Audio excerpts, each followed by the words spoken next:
55 bukannya kamu menginginkan uang. 6. Mereka berdua adalah sepasang suami istri. Melakukan hal yang dilakukan antara suami dan istri adalah kewajiban suami dan istri.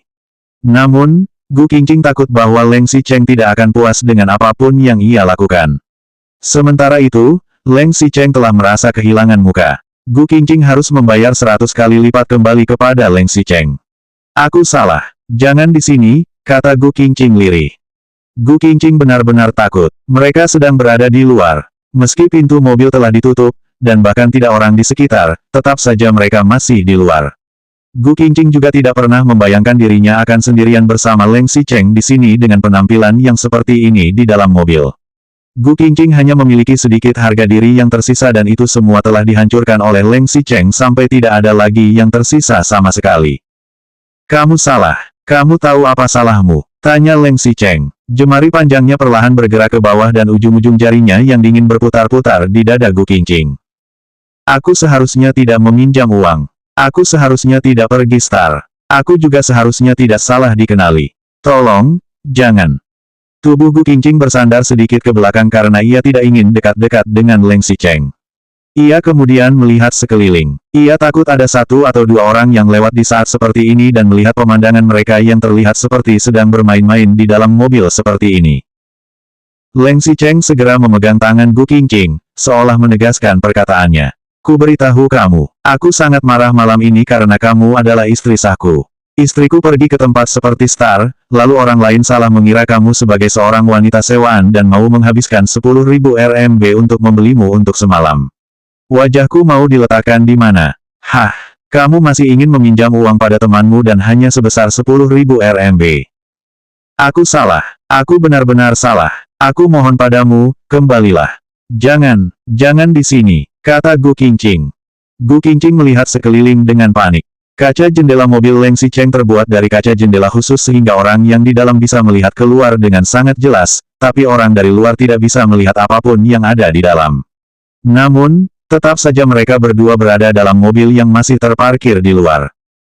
Gu Qingqing tidak memikirkan kepentingannya diri sendiri, namun kepentingan Leng Xicheng. Sayangnya, Leng Xicheng malah salah paham dan menariknya keluar. Karena Gu Qingqing tidak tahu, ia mengira bahwa Leng Xicheng marah karena Tuan Du telah mempermainkan Gu Qingqingnya. Ia tidak terpikir soal mata provokatif pasangan wanita Leng Xicheng yang tidak senang melihatnya tadi. Mungkin Gu Qingqing takut dipergoki orang lain, atau mungkin ia takut pada Leng Xicheng. Ia terpaksa mundur perlahan-pelan dengan setetes demi setetes air mata yang mulai mengalir dari sudut matanya. Benarkah? Kurasa tempat ini sangat bagus. Melihat Gu Qingqing menangis, Leng Xicheng mencondongkan tubuhnya ke depan dan mengangkat tangannya untuk menghapus semua air mata di wajah wanita itu. Jika nanti kamu membutuhkan uang, teruslah meminta padaku. Di tempat seperti Star, kamu mau coba datang lagi. Kamu berani bilang juga bahwa kamu mencari pria lain. Temanmu itu juga bekerja di Huangting Entertainment, kan? Apa kamu ingin dia kehilangan pekerjaan karena kamu juga? Kata Leng Xicheng. Suara Leng Xicheng sangat lembut, tetapi setiap kata yang diucapkannya membuat Gu Qingqing semakin gemetar. Ia bicara sambil menggerakkan telapak tangannya ke bawah. Kemudian, ia meluncur di atas tubuh Gu Qingqing yang gemetaran dan jatuh ke celana Leng Xicheng sendiri. Dengan satu klik, ia membuka sabuk dan membuka resleting celana setelannya. Setelah itu, ia memeluk Gu Qingqing dan membiarkan wanita itu duduk di pangkuannya hingga mereka saling berhadapan. Ingat, kata Leng Xicheng sebelum mereka semakin mendekat. Suaranya terdengar dingin seperti es yang berkabut dan jauh. Jika suatu saat nanti aku menemukanmu bertingkah seperti ini lagi, kamu adalah istri yang kunikahi dengan legal, tapi aku tidak akan memperlakukanmu begitu karena melihat kondisi sekeluarga. Tetapi, ibumu, kakakmu, dan juga temanmu, jika kamu tidak ingin mereka menjalani hidup yang berat karena dirimu, bersikaplah dengan baik dan jangan menyebabkan masalah lagi. Kali ini, di dalam mobil. Tetapi, lain kali, kita tidak tahu apa yang akan terjadi. 56 bayaran untuk semalam 1. Setelah bicara begitu, Leng Xicheng malas untuk melanjutkan perkataannya. Ia kemudian menjepit pinggang lembut Gu Qingqing dan mulai membelai wanita itu ke atas dan ke bawah. Walaupun mobil Leng Xicheng memiliki sistem penyerapan goncangan yang baik, dari luar masih dapat dilihat bahwa mobil tersebut bergetar dengan keras untuk waktu yang lama tanpa henti. Gu Qingqing bermimpi. Gu Qingqing bermimpi bahwa ia duduk di dalam mobil tanpa memakai sehelai benang pun. Kemudian, pintu mobil terbuka lebar dan kerumunan orang mengelilinginya. Ia bermimpi bertemu ibunya, kakaknya, Li Yuyu, pembantu, dan bahkan Chen Wenji, Tuan Du, dan pasangan wanita Leng Xicheng. Mereka mengelilingi mobil dan menunjuk-nunjuk ke arah Gu Qingqing yang telanjang dan tertawa padanya. Gu Qingqing menyusut di dalam tumpukan pakaiannya yang sobek. Ia ingin mencoba menutupi tubuhnya dengan sesuatu. Saat ia mendongak, ia malah melihat Leng Xicheng yang berpakaian cerah dan rapi. Pria itu berdiri di bawah pohon maple dan memandangi Gu Qingqing yang malu. Ia tak hanya diam dan tidak membantu, tetapi ia tertawa dan membuatnya merasa lebih buruk lagi.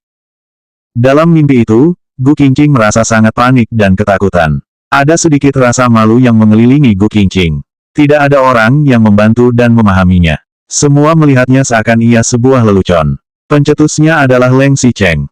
Tiba-tiba, Gu Qingqing terbangun dalam kebingungan. Ia hanya mendengar suara orang yang sedang menelepon di sebelahnya. Terbang pukul 7, harus tiba pukul 6. Bukannya selalu pergi lewat jalur VIP.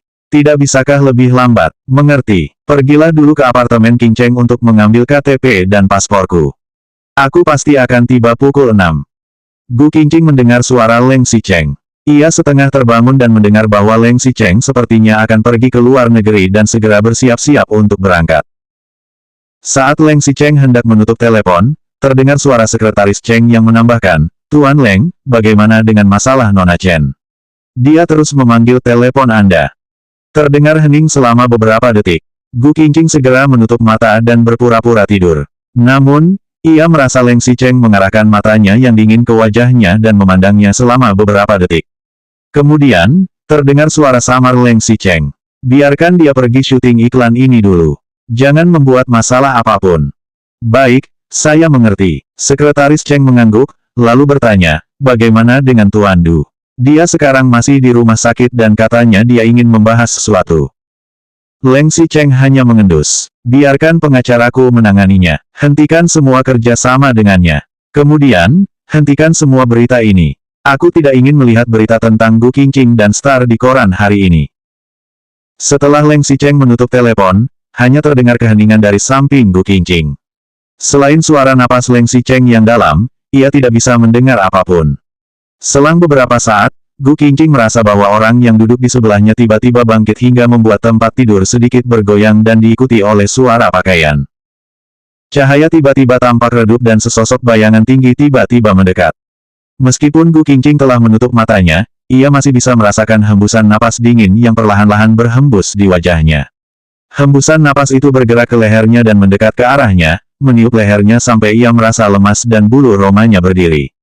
Gu Qingqing tidak berani membuka matanya dan tidak berani menanggapi. Leng Xicheng mendekat ke arahnya seperti singa sedang memburu mangsanya. Tampaknya, pria itu sedang berpikir untuk menggigit lehernya. Ia tidak punya pilihan lain selain berpura-pura mati. Dengan cepat, napas Leng Xicheng melayang dari leher ke ujung hidung Gu Qingqing. Napas itu berbaur seperti matanya. Hembusan napasnya menyapu wajah Gu Qingqing mulai dari matanya, hidungnya, sudut bibirnya, hingga akhirnya jatuh di bibirnya lagi. Seolah-olah, Leng Xicheng berniat ingin mencium Gu Qingqing. Selanjutnya bab 57 bayaran untuk semalam 2.